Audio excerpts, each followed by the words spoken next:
Hello, my name's Estelle Baker and I'm the Education Officer for the Isle of Wight Heritage Service.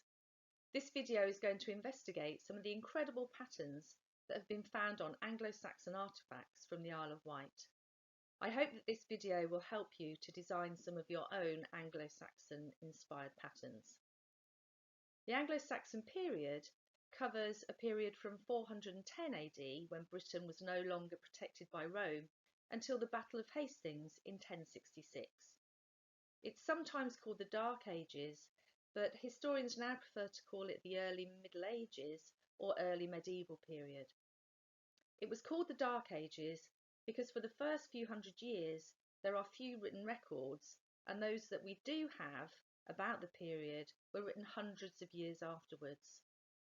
Most of the artefacts we will be looking at were made between 500 AD and 650 AD. This is a period when we think Anglo-Saxon people believed in many gods and supernatural forces, and that they buried things with their deceased in the hope that they could use them in the afterlife. As so little is known about these early beliefs, I feel it adds to the mystery and beauty of these objects. After this period, many people became Christians and were buried with fewer artefacts.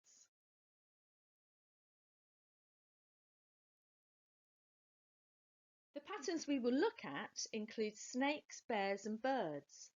Patterns that look like animals are described as zoomorphic. Some are of humans or hybrids of animals and humans, and we describe those as anthropomorphic. Human images are often interpreted as gods, especially Woden, an important Anglo-Saxon god.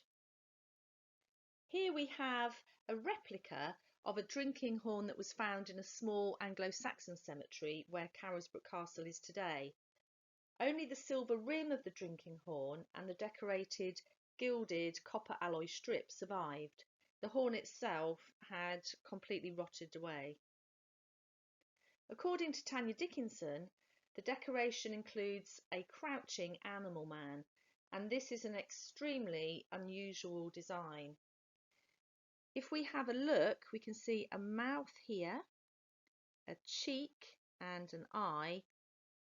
This could be a headdress or hair, and we've got a neck and shoulder and a forelimb here, and then we've got the arched hips and a leg at the rear, and we've also got possibly a tail over there.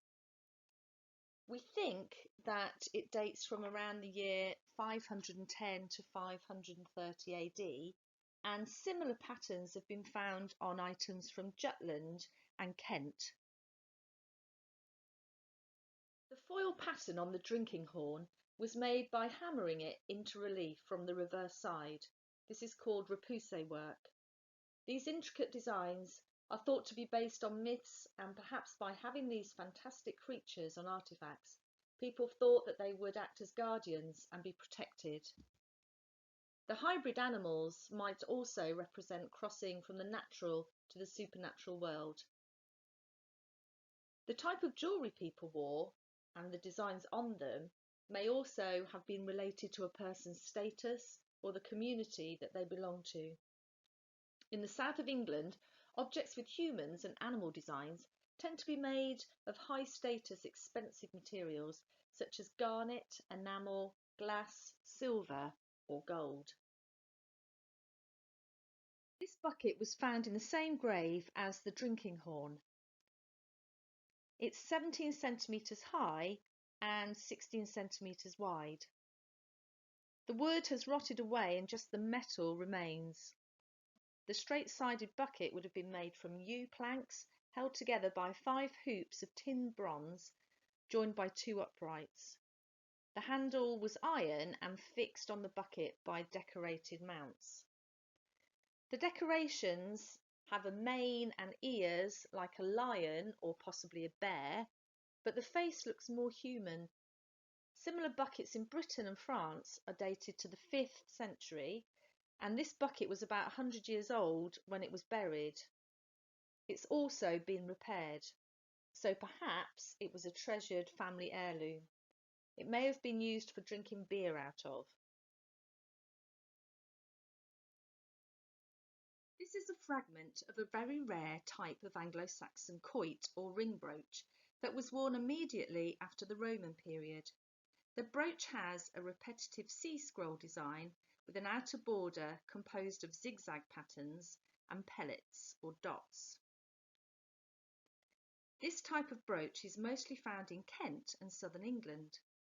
The Anglo-Saxons probably decorated their brooches for several reasons. The amount of decoration may have shown others how wealthy and important the person wearing the brooch was. The decoration may also have had religious, magical, ethnic, or social meanings. This silver heart-shaped object was discovered at Shalfleet by a metal detectorist in 2011. The front is decorated at either side with single scrolls which are very similar to the pattern in the previous brooch that we just saw. This pair of bronze decorated brooches was found at Shalcombe Down in 1816. The pattern had been punched and incised with a series of circles. This brooch was found at Chesildown Burial Ground in the 1800s. It's made from copper alloy and then gilded. Brooches were often plated with gold to emphasise the status of the owner. Does the pattern resemble anything to you? I can sort of see a face or possibly a butterfly in the lower section. This bird-shaped brooch was discovered in a grave at Chesildown Burial Ground. This design is rarely found in England and it dates from the 5th to 6th century AD. Bracteates are flat, thin, single-sided gold pendants. They were probably worn around the neck or strung across the chest between pins or brooches. This was found near Shalfleet in 2008 by a metal detectorist. Over 940 have been found from the 5th and 6th centuries. Most of these have been discovered in Scandinavia, with only 50 being found in England. This is thinner and lighter than most examples, which could suggest it was made locally and not imported from Scandinavia. It's decorated with a stamped animal design, and we can see the head here and the body curving round with its legs here. Bracteates may have been struck for offerings at religious festivals or as amulets to bring good luck. The use of gold shows that it had a very special significance.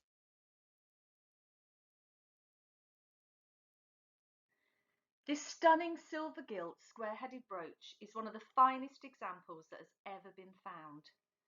The picture on the left is a contemporary drawing of the brooch that was discovered by George Hillier in 1855 during the excavation of Chesildown Cemetery. It came from the grave of a woman and was probably made in the first quarter of the 6th century. What I love about this brooch is that you can stare at it for ages and see different parts of animals, limbs and faces. Some scholars call this animal salad. If you look carefully, you can see a face here, here, here, here and here. There's an animal with its back legs facing left and on this side facing right. We've got a human face here and a body coming round to the left and round to the right. There's also an animal facing to the right here and to the left here. There are some claws of a creature, and these are animal faces. They could be a double-headed serpent. There's also some smaller faces of animals down here, and we've got a bird with its beak facing this way and a mirror image on the other side. This silver gilt brooch fragment was found by a metal detectorist in Freshwater in 2016. Some of the triangular cells have a silver grey substance in them, which is called niello. Yellow was used for decoration and was a mixture of sulphur, copper, silver and lead. It dates from around 450 to 600 AD. This is a fragment of silver gilded square-headed brooch which was found in Calbourne in 2017. In the middle of the fragment is a raised circular panel depicting a stylised human mask. The mask has two bulbous eyes and a prominent brow with integral nose running between the eyes. On the reverse of the brooch there is evidence of the pin mechanism which would have fastened the brooch. These button brooches are from Chesildown Burial Ground. They're gilded copper alloy and are about 2 centimetres in diameter. They're decorated with human faces, possibly a god and maybe Woden, we're not completely sure. It's thought that the production of button brooches might have started in East Kent and then spread throughout southern England. The ones found on the Isle of Wight are very similar to those found in Kent. These button brooches date from around 500 to 600 AD. This silver coin depicts the head of a man, possibly the god Woden, on one side and a monster looking back and biting its tail on the other. Woden was the Germanic version of the Scandinavian god Odin, who was one of the principal gods in Norse mythology. The face on this silver coin might also depict Woden, with a beaded outline, 8 roundels and pellets between the roundels and below the neck. There is a crested bird in flight on the other side, possibly a peacock. The coin is from Hamwick, which is where Southampton is today. Southampton was an important trading port in Anglo-Saxon times.